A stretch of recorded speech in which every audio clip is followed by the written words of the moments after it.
Some time in the 7th. Good work from Masternak, left hand, right hand, but now forward comes Billam-Smith again. Makes Masternak miss with an overhand right and then works away to the body. Brings his shots up to the head. Left hand and a right hand. We go both scoring punches. And I tell you what, Barry McGuigan in front of us, he's almost living every punch. And Shane McGuigan in the corner as well. Shane McGuigan shadow boxing literally in the corner. Good left hook to the body from Billam-Smith. 10-second clack and goes. Masternak now looking busted up. Split down the middle of his head as well. This is getting tough right now. What a great round that was for Chris Billam-Smith. And you talk about fighting with the resolve and the belief of a champion, he most definitely did that then. That was a stunning effort from Billam-Smith. Well down at the halfway stage.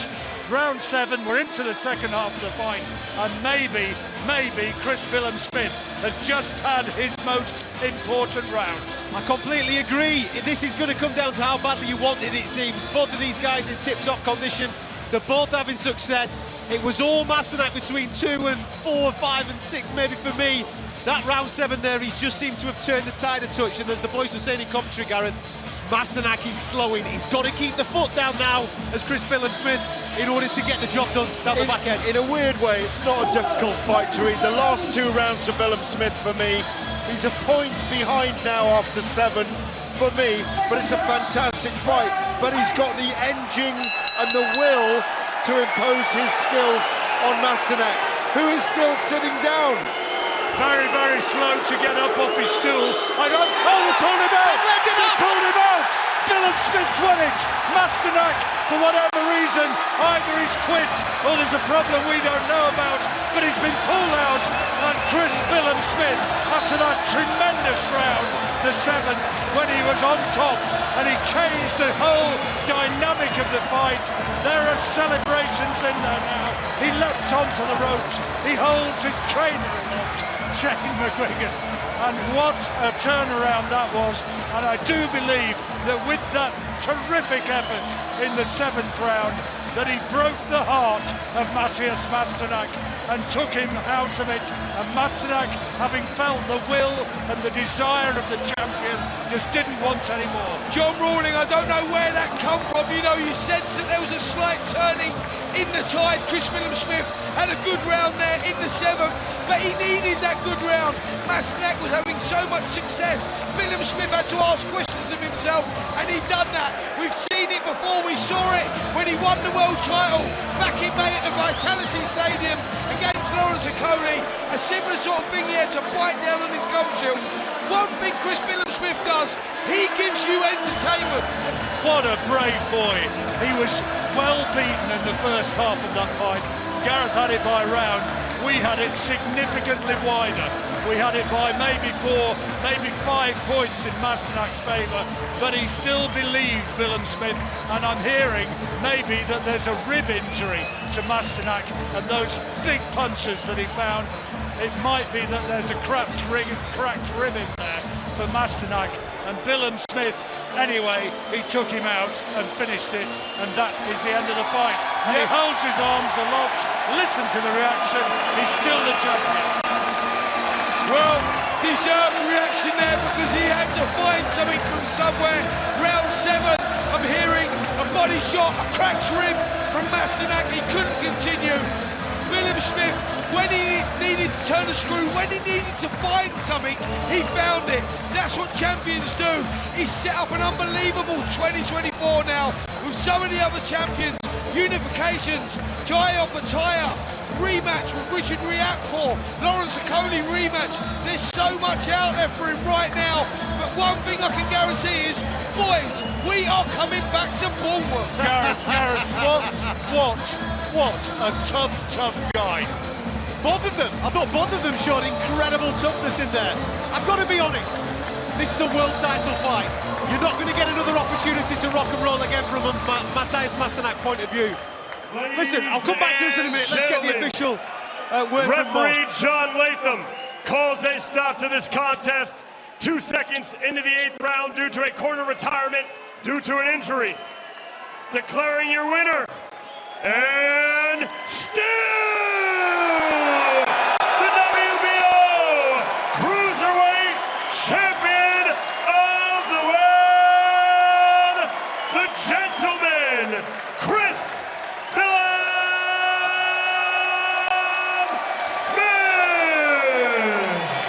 There you have it. Chris Billam-Smith made Matheus Masternak pull out of the fight after the 7th round, and therefore he is still the WBO Cruiserweight Champion of the world. What I was going to say is this is a world title fight. No, but you're never going to get another opportunity to rock and roll like this again at 36 years of age. But you don't know the physical effect of that ribbon. No, I don't. No, don't mean you. He may not be able to breathe properly. There might be something very... This is a very tough guy, remember, who took all his punches, who's been in against other guys before, who's not been stopped in his career. It was just a very strange stoppage, Gareth. The way that he pulled out. I agree with Adam in some respects. How long was that mouthpiece out for as well, by the way? But it was literally in the 7th round the damage was done, and he didn't come out. I've got to say, 36 years of age, your first world title and possibly your last world title opportunity. Even if you come out and took one jab and then went, no, but I think there'll be good reason for it, because this is a guy possibly. From his records. That's what I'm saying. Let's give him the benefit. He's not a quitter. No. So therefore, you'd have to conclude, given the fact that the guy's had 53 professional bouts and he's hard as they come, you would have to conclude that that is a very serious situation for him to pull himself out of a world title fight. But what you've got to look at right now is Billam-Smith is a man who was getting beaten up in there for 4 rounds in a row. Yep. That's a guy that he's not the greatest skilled boxer in the world. He's not got the greatest footwork. He's got a massive set of stones, though. Huge stones, great heart, champion's heart, and he's set this place alight for us, for all of us, again tonight. Absolutely. Here's one for you guys. Could it have been that Matheus Masternak blew a gasket trying to get Billam-Smith out of there and got caught with a body shot and just never had anything left?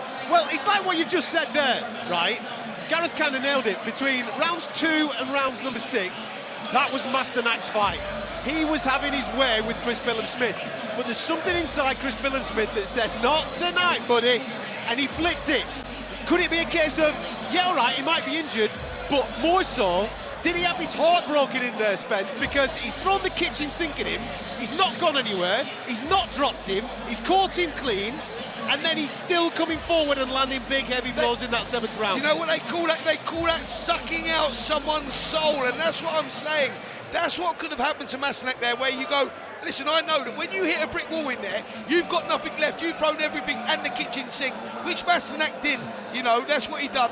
Let's remember, he's been a pro 17 years. Yeah. He's had 53 fights. He's 36 years of age. That is a difficult thing to do, a box at that pace, at that level, and sustain that sort of energy.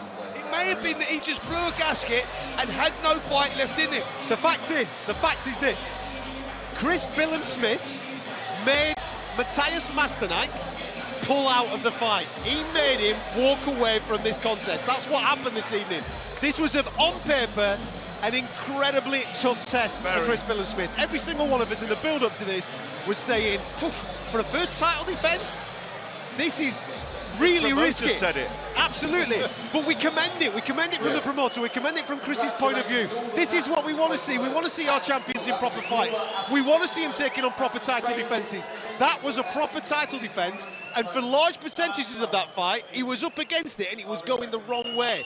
He turned the tide tonight, did Chris Billam-Smith.